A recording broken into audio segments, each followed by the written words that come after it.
Good afternoon, everyone. We're still with a small group of people, but I would like to start in time. So I hope some people will join later on. Welcome, everyone, to this webinar on smart fermentation. And my name is Jasper Best. I'm a professor of biobased resource and energy at MNEXT Avans. And I will be hosting this webinar this afternoon. And this is the program we have planned for you. So first I'll give a very brief introduction about the Lectorenplatform, Biobased Economy, that is organizing this webinar. It's a series. Then we first have a presentation from Jasper Meijer, also from MNEXT. He's a senior researcher fermentation technology at the research group Biobased Building Blocks and Products. And as far as I understood, he will be co-hosting the presentation together with his colleague, Tim Verschuren, who's a researcher lecturer also at the same research group, Biobased Building Blocks and Products. The presentation will last until about 4:45, and then we have some time for discussion and questions. And we will be finished at 5 o'clock, so we can all go home in time. So about some notifications, if you do have any questions, please put them during the presentation via the chat. I will be following the chat, and I will be sure to come back to these questions later on. And the presentation of the slides will be shared with you afterwards and also be available on the website from the Lectorenplatform. Well, as a brief introduction, so this is part of the webinar series that we organize with the Lectorenplatform Biobased Economy. If you don't know this Lectorenplatform, yes, it's has participants from different hogescholen within the Netherlands. Here you can see an overview of the hogescholen that are attached to this. So it's a collaboration of researchers from 14 different universities of applied sciences.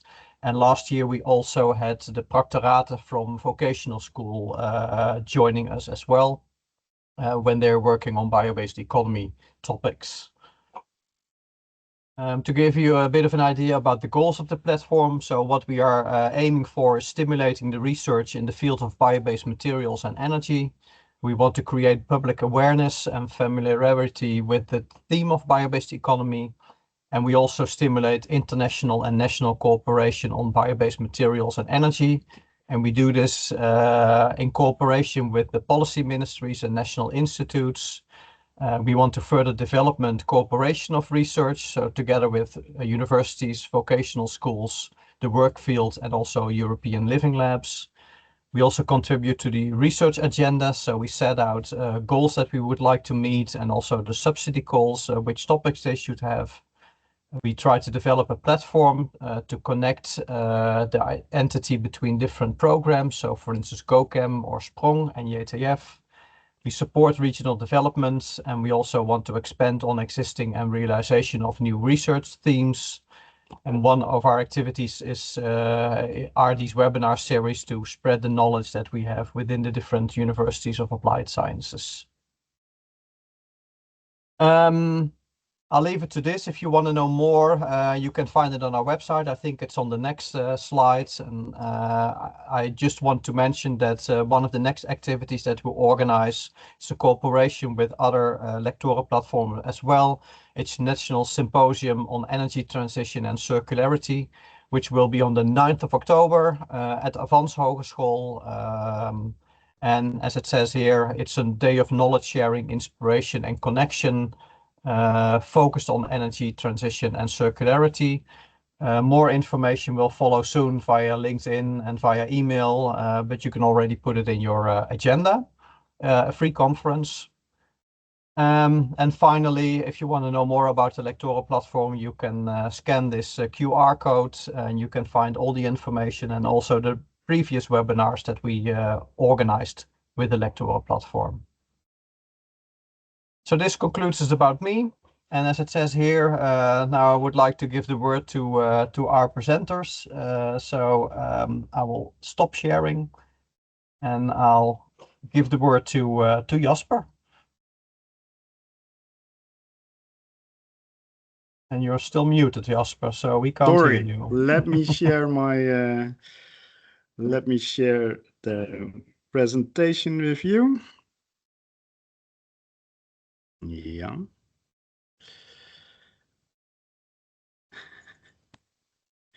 Come on. What?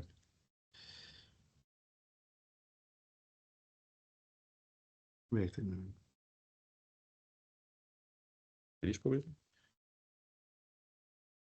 Yes. Magic. Yes. Okay. So welcome everybody to this webinar about smart fermentation by the Smart Fermentation team. At least Tim and me are members of this within the Biobased Building Blocks and Products group. And ja. Je hebt ook je video uitgezet. Nee, toch? Oh. Ja. What is this? Sorry. I'm having a slow response here, but yes, here we go. So as Jap already mentioned, we would do a duo presentation, but since the work that Tim is presenting on molecular biology and bioinformatics is very much integrated with the fermentation work, we made it more in a alternating way. So, go back. This is really... Yes. There we go. Yes. So first, Tim can introduce himself shortly. We have this very highly advanced system of turning the camera. So hi, I'm Tim. I'm a lecturer researcher, like Jasper mentioned before, at MNEXT within the Smart Fermentation group with Jasper. And I did my bachelor's degree in biology and applied medical laboratory technology, which is also the institute where I now teach, mainly in bioinformatics. And after this, I did my master's in bioinformatics and biocomplexity at the University of Utrecht, where I gained more experience during my internships with fungal genomics, comparative genomics, and also developing various forms of bioinformatics software for data analysis. And like I said, now my duties rely here within MNEXT. 3 days a week I perform research, and 2 days I'm involved in the biology and applied medical laboratories and technology bachelor, where I mainly educate in bioinformatics courses. Yep. So this is about me. I'm Jasper Meijer. I have an MSc in biotechnology from Wageningen University, and previously I was working at Corbin as a fermentation specialist, and I basically have been fermenting all my life since education, and have a broad experience in all kind of different types of fermentations, and also with various types of microorganisms. And I also have, from my previous job, some a lot of experience with transferring to pilot scale and factory scale as well. And my role here as a senior research fermentation technology, I'm a member of the Smart Fermentation team within MNEXT, and I'm also a member of several projects. The Verschuren project is about building up the new biolab, or actually it's already built up, and training students. And I'm a project lead of 2 fungal colorant projects, Duvacol and Funbloops. We'll give a bit of a short introduction about how we are organized. So MNEXT is a center of expertise within Avans, University of Applied Sciences, which you can see here, and there are several centers of expertise, and we focus on the material and energy transition. A bit more about MNEXT itself. We have a total of 7 research groups, and every group has its own expertise and research fields. And but there is also a lot of interaction between disciplines, e.g. chemistry and biotechnology. And now with our new lab, this is even has become even more and improved. And yeah, we do applied research with other universities, institutes, and also companies. And our connection to education is via this teacher research is really classes and practicals. And if I'm a full-time researcher, then it's really training students during traineeships and graduation. So this is the different groups we have. So some of them are really focused on energy, like the renewable energy carriers, smart energy. Jappe is a member of he's the lecturer of the Biobased Resources Energy group. They also work on fermentation, but then more on bioplastics and volatile fatty acid processes. And we are here in the bio-based building blocks and products, and we work on what we so-called the smart fermentation, and our current focus is on fungal fermentations, natural colorants, but also we are strong in bioinformatics and modeling. And this is a bit more about our competences. So here you can see some colleagues at work and a student at work, and the different competences we have is really sequencing and identification of strains and characterization. We also have modern strain techniques in-house, like CRISPR-Cas that we are working with.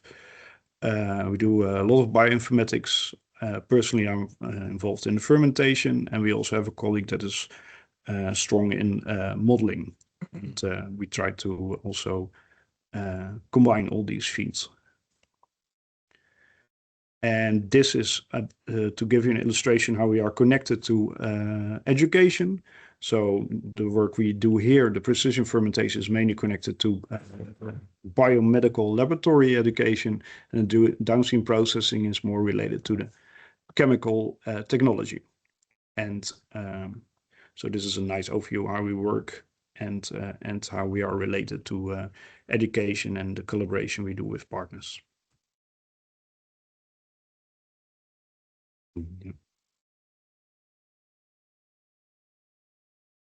And that's also good to keep in mind that we, as a team, we really focus on high value chemicals, so not really bulk like lactic acid or these kind of bulk materials, because then it's very difficult to compete on price and economic value. So we really chose to focus on high value chemicals, because there we really see possibilities for alternatives to fossil-based chemicals, which where the production process is also causing a lot of pollution, for instance, with the colors, and also that we are looking to alternatives for compounds that are hazardous to humans and the environment. And the green alternatives, some examples of what we focus on is really natural fungal colorants, alternative proteins, and also high value acids. And then, of course, the big question, why smart fermentation? We get that question a lot. So the traditional fermentation, as you can see here above, is of course like beer or cheese making. But the high value chemicals we are looking for are mostly involved in more complex pathways and also secondary metabolites. So if you would do that in a traditional way, just let it ferment, then it usually ends up with low yields and low titers and low productivity. So you really need to do it in a smarter way to get a higher production. And that is where we combine all our knowledge into one big approach to get to this. So we use the strain characterization and improvement to really see, okay, is there something missing, or do we want to duplicate a gene to improve the yield? We use the model prediction, and we use design of experiments to also do our fermentations in a smart way. And that way we optimize and try to do as much efficient fermentation research as possible.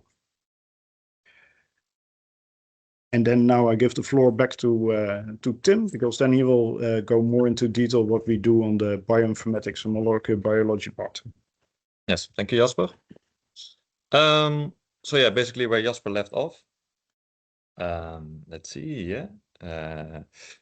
On the right here, you basically see the workflow or the pipeline that we mainly follow. Mainly that we first want to find, okay, is there a certain species of yeast or a fungal strain which we see has potential to be used in a way to produce interesting things like the fungal pigments that Jasper mentioned before.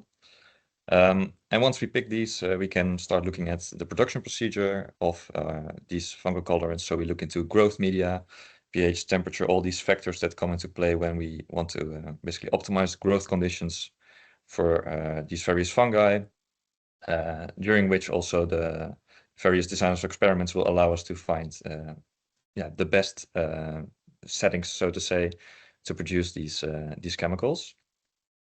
And then more on the DNA level, we also want to look into, okay, are there certain genes that are linked to this pigment coloration? And can we maybe amplify these genes, or can we take these genes and put them in a different organism which is known to be able to produce better version, or at least produce more of this compound? Additionally, if we see that, okay, this type of gene can actually prevent it from producing this type of compound, we can decide to knock out these genes.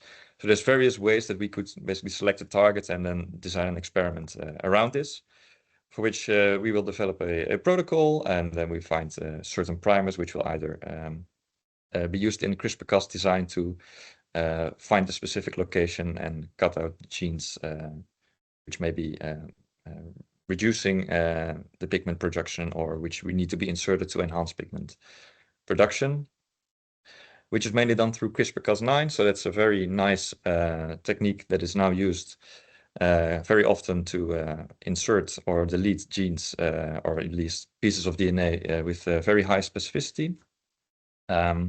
Originally, it came from bacteria, where it was sort of an immune system of against virus infections, but we sort of hijacked it to actually be able to be used to find specific locations in the genome and make these incisions there. And then finally, we have the quality control part of this, which mainly utilizes nanopore sequencing by Oxford Nanopore Technologies. It's a very fast method of sequencing, and it allows us to not only phenotypically validate whether our experiments were successful, but also dive deep into the molecular composition of these microbes and then decide, okay, what we did it do it at the right place? Did it also accidentally cut in wrong places maybe? Is that why it has an altered phenotype, which we did not expect? This basically allows us to validate our experiments before we need to do some wet lab testing. And this is basically a process that keeps repeated until we have a strain that's worked very well for us, and then we can scale up, which Jasper will then talk about a bit later. So within our group, we have various applications for this type of bioinformatics analysis. We mainly have it in three various categories. Right now, there's also work being done on the metagenomic profiling for microbial community sequencing, which is related to fermentation. I'll come back to that in a bit. And then also we have the quality control part, which I just mentioned for CRISPR-Cas9 experiments, because we want to validate whether this was carried out at the right place. And then also we are working on newer methods of CRISPR-Cas9 genome editing, which appear to be more precise, and we can validate that once again with our own pipeline. There we go. Then related to microbial community tracking, this is a project that's sort of entangled with Jasper's group as well, because it focuses on the tracking of microbial communities within VFA production, so within the volatile fatty acid production, as this can be used as a precursor for bio-based plastics. And it uses various forms of waste streams as a starting point. And basically what we want to ask is, okay, can we correlate a certain growth of microorganisms, bacteria in this sense, to peaks in VFA production? And for this purpose, an old intern of ours made the pipeline strainoscope, which we can now utilize to actually do this exact research that I just mentioned. So it's a specialized metagenomics pipeline for the taxonomic profiling of microbial communities, down to the strain level, specifically made also for nanopore sequencing, as that's the main one we use. And it's ideal to track shifts in microbial composition. So then we can also look at, okay, what happens with the microbes, not just, okay, we see that the pH rises or falls, or we see that there's a temperature drop at this point. We can also track, okay, at what point do, for example, lactobacilli come into play. So here on the right, you can see an example of a figure made by the pipeline, which allows us to, per day, basically see, okay, we see that there's a certain combination of bacteria at the start of the fermentation process, and then as it moves along, we see that it actually changes, which we can then try to link to actual yield of VFAs. Then regarding the CRISPR-Cas9 off-target system, like I mentioned before, CRISPR-Cas9 is a very specific system, at least in ID, it is a very specific system. However, unfortunately, you do still get sometimes that there's deletions or insertions on the wrong sites, which we call off-targets, opposed to on-targets for deletions that actually happen in the right spot. And to actually have an in silico way of validating whether the incisions were made at the right place, we developed the Christoph pipeline, which we now used intensively within our own group to actually validate our experiments.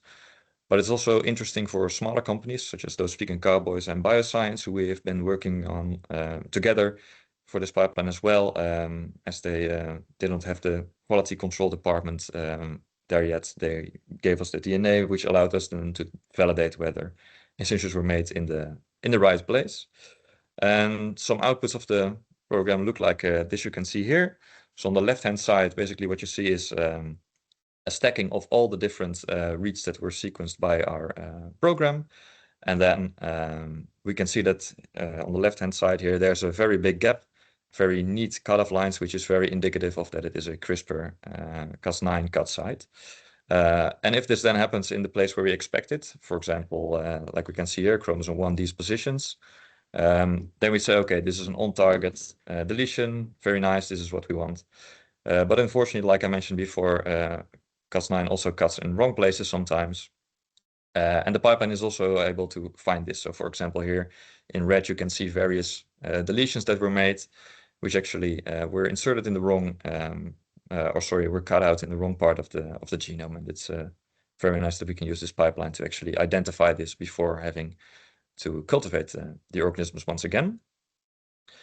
Then also we are working on an enhanced genome editing experiments for CRISPR-Cas9. One of our current students is performing that, and on the right-hand side here you can see his first results with that as well, that he has a very nice transformant, which was then able to grow on selective medium very well.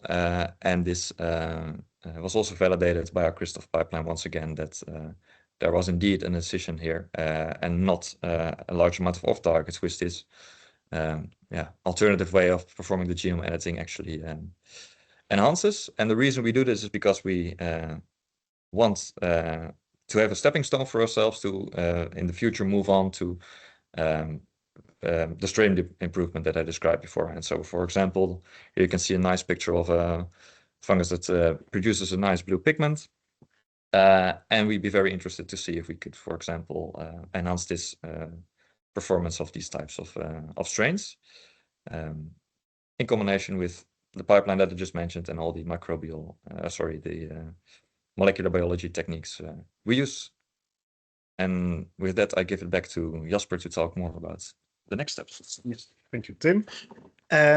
So then this part is about the fermentation. So that's really also strongly connected, of course. And then here it's also again the question, what is this smart approach about that we mention all the time? So, but first a bit about the one of our current research line that we work on, and where I also want to show an example of how we work. And then that's really on fungal color fermentation. And there, so that is one of the high value fine chemicals we work with. And up till now, it usually is artisanal, and there is a demand for natural and bio-based colors to replace the fossil ones, and also to prevent pollution while doing the coloring. And what is so smart in this part, the fungi are genetically accessible, and that also has the potential to develop the strains and processes with higher yields and titers, like Tim explained before. And then, well, if you want to go from a fungi on a plate, like you see below, till the production in large scale, then of course you still need to have a lot of steps to take. And as you can see, we are still here in lab scale, and the going really towards factory scale, there we still have, that's still a step to take. First, we need to really improve our processes to get there. And then, so we are really aiming for a robust and predictable fermentation, and we should see how we can balance everything: the color production, the process yield, fermentation time, and because in the end, we do research, but this is, of course, interesting for the parts we work with if it's also economically feasible.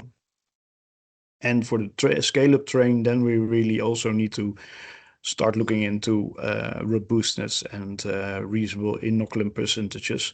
But first, we are really working on optimization. And because otherwise in larger scale, really other factors also start to play a role. But this is what we do now on fermentation on lab scale for this color production. And just to give you a bit of a feeling for it, how it works, that we have two phases, the biomass production and the color production. And clearly during the color production phase, where this color is a secondary metabolite, we really see it's induced by stress. And we are investigating which is the induction that's causing this. So it's either CN ratio, neutral limitation, or pH, or even something else. We are still investigating this as well. And that's also why we come to the next part about the fermentation, that we have really a lot of variables to study, as you can see already some examples here. And that's why we are really approaching it in a long parallel route. So the strain improvement and the validation is all in shake flasks. The medium optimization is done with design of experiments, also in shake flasks, because that is really too many experiments to do, and we have limited capacity in reactors. And the fermentation optimization really focus on the pH, temperature, and these kind of settings, also with design of experiments. So in the end, everything should come together, and then we also make the assumption that whenever we get a better strain, that it still works for the optimization that already was done for the fermentation. And that's also why I say here that we regularly do these fermentations to validate all these optimizations combined. So that's where different researchers and different work from students come together in one big experiment. And one of the things I wanted to show was how we use this design of experiment. This is also a nice student project that has been done or is actually running at this moment by one of our students.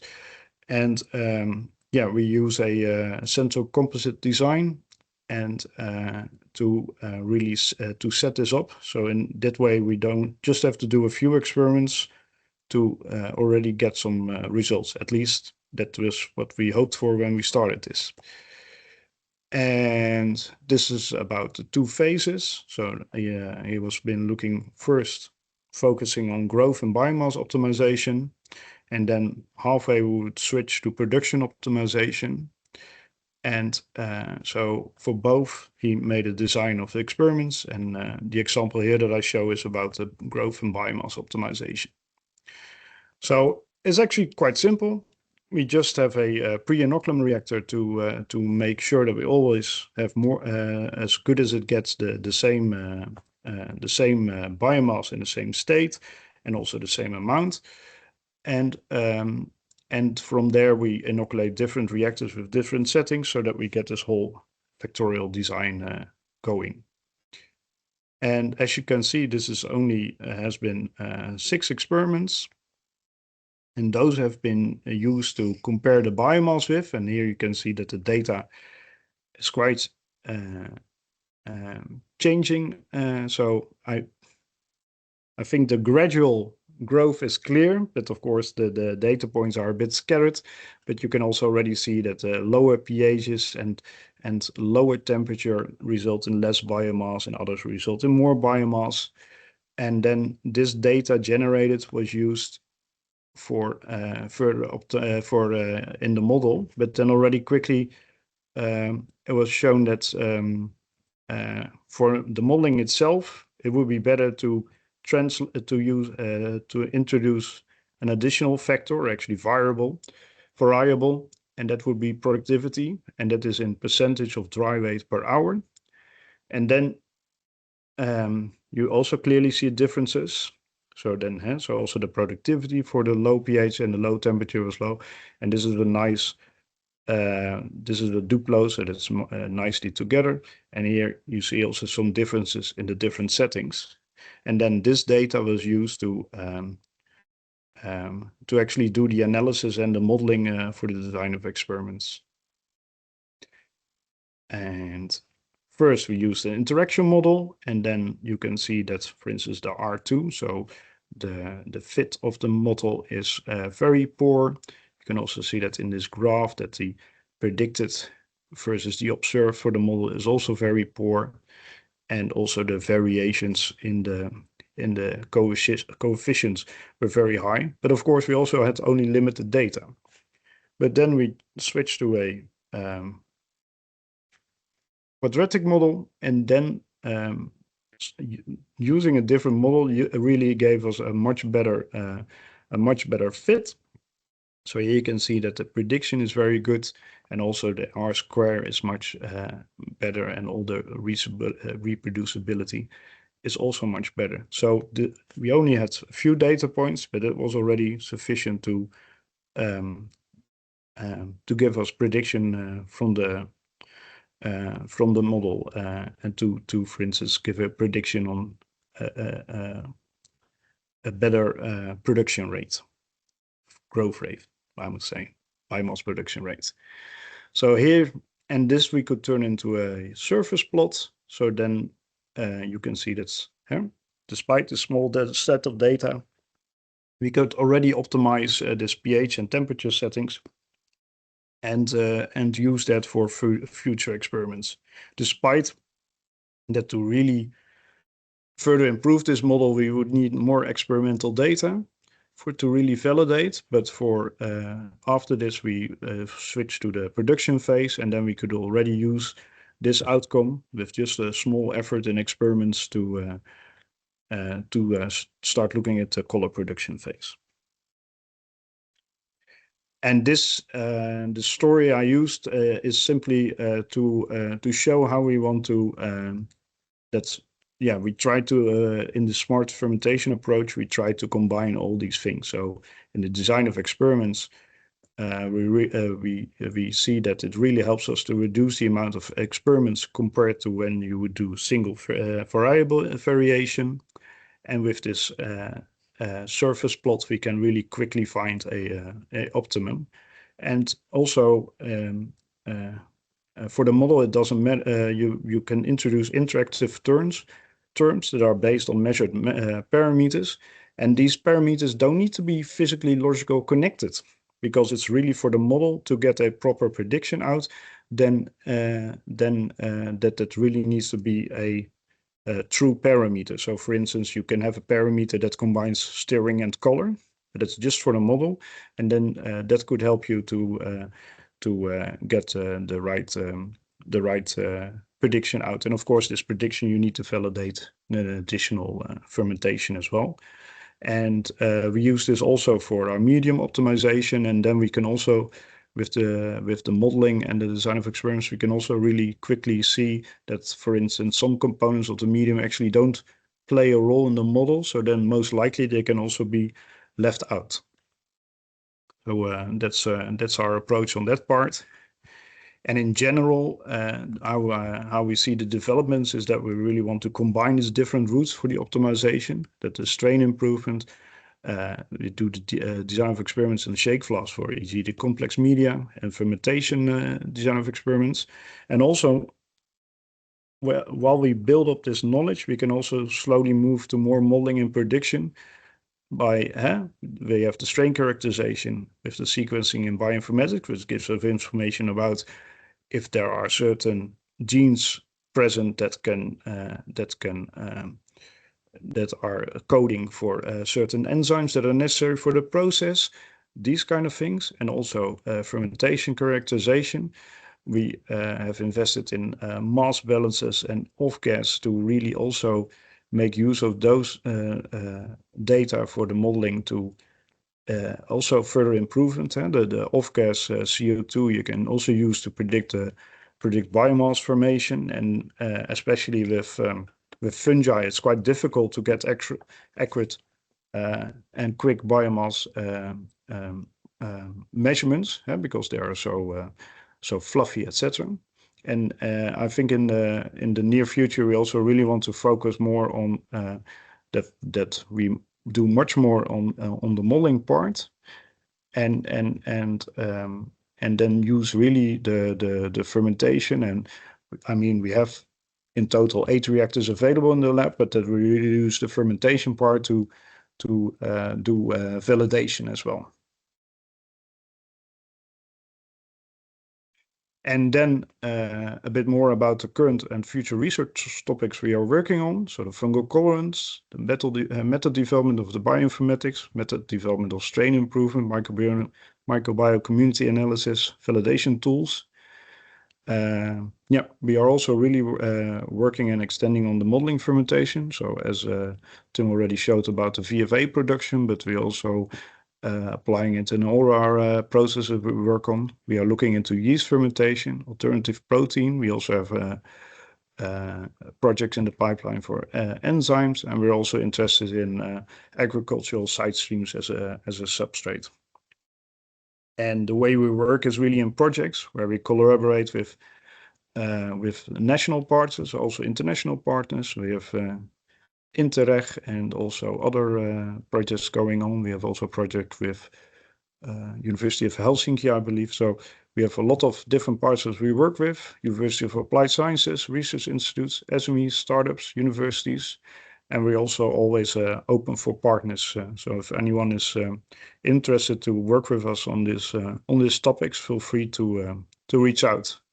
And most importantly, in the end, we are connected to the University of Applied Sciences. So there our role there is really to that the students, they participate in research when they do their internship and graduation, mainly with us, also minor students, but mainly internship and graduation.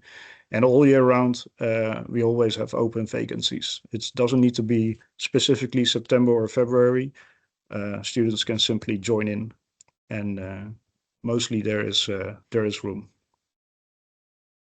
And this is our contact page. So the Mia Zoom, she is our team leader. She has also a strong background in bioinformatics. Myself for the fermentation. We have Mitte Raas for molecular biology. Tim in bioinformatics. Basante on the sequencing. Shara is our modeler. And we also have Stefano who recently joined us also in fermentation. So we also have a nice team together with all different competences that we have in-house. And so this is our contacts. And of course, acknowledgements go out to all our students who have recently worked with us to generate part of the data that we showed today, and the different projects we work on specifically related to fermentation. Those are Fermichem, Tufco, and Funblues project members, and the Smart Fermentation team itself. And the GTF made it possible for us to build a joint research center in Breda, where all our fermentation and molecular biology work is going on, and where we train and educate the future generation workforce.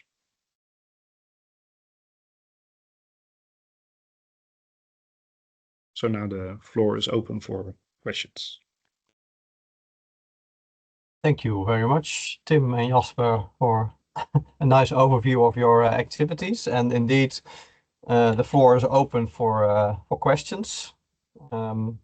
I already asked if you put them in the chat, but there's no questions in the chat, so you can also speak up if you want to have. And of course, I do have a question, because in the end, I saw you gave a nice overview of all current and future topics. That seems a long list to work on. What would be your ideal approach, or what would you favor much in the development for your approach on smart fermentation in the near future? No, well, if I think about the fungi work, then now we focus on just at this moment on 2 colors, but we have a lot of different fungi in house with also a lot of different colors, and also and there are fungi also capable of producing other interesting compounds as well. So actually, how I see it is that we can, with the methods developments and the techniques and the knowledge that we gain, is that we specifically that if we develop this for one type of fungi, that we could with some small tweaks develop it for another fungi as well. And there I think it's crucial that we have some the methods in place where we can quite quickly characterize the strains and characterize the process, and then take it from there. And it's also connected, for instance, if I'm personally interested in working with the alternative the agricultural substrate side streams, and then And then, of course, you also need a lot of knowledge on the fungi as well and on the process. So, for instance, if there's too much potassium or too less, that you know, like, oh, then I need to add a little, or this specific substrate is not suitable for this specific fungi. And I think this approach we can also easily translate to other microorganisms as well. So I think that's the way I personally see it. Okay. And I'm also curious because now you focus on with smart fermentation on the specific products, but what you often see, you also mentioned the use of complex streams and residual streams. What's often said is to make it more attractive, you want to have cascading, so you want to look into several products from one residual stream. Do you see a possibility for the approach that you use for smart fermentation and modeling to also predict more the optimum way of cascading and having different products from one residual stream? Yeah, then it would be really also about, for instance, type of carbon utilization and type of nitrogen utilization. So I can imagine that if you have a stream with easy to consume nutrients like glucose or sucrose, but if there is also cellulose available, that maybe then that part, if that is not consumed, well, suppose you have I don't know, a VFA that of a mixed culture that consumes all the sugars quickly and to produce the acids, and then you could use a fungi to consume the cellulose. But then you so then you with the knowledge you have on the different processes, you can also use it to predict if it can actually use these substrates instead of just testing it if it works or not.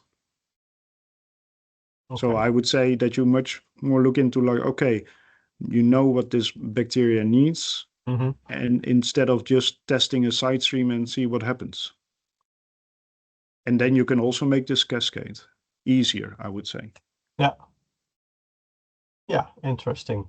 I have to let it sink in a bit, but I'll get back to you on that. Let me see. Yeah, maybe in the beginning you said you focus on high-end products for smart fermentation.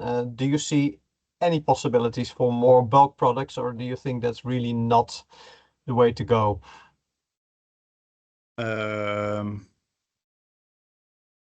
Well, I know from previous experience that it's really difficult to compete with either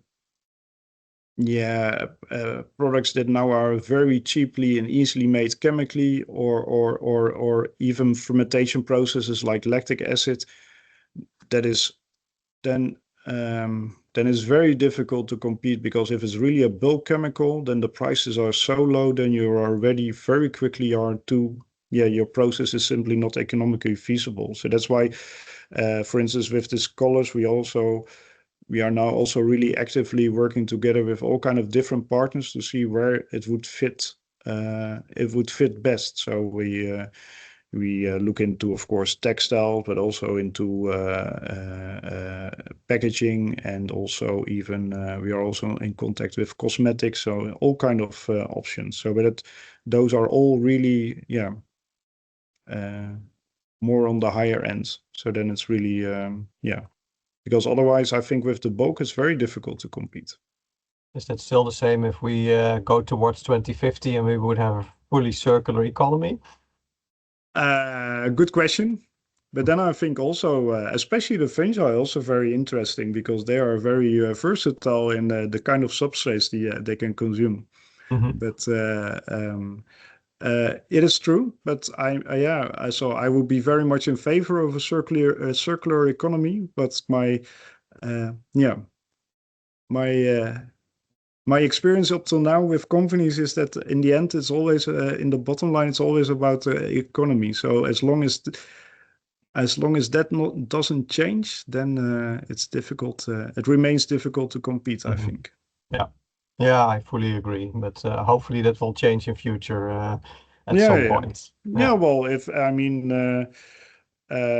sometimes, well, the CFKs that were previously used in refrigerators, we got rid of them because of the ozone hole, and it was just how you say it, was not allowed to use them anymore. So if these simple things happen, then things can change very quickly. We also actually see this with the color as well, but that's within food.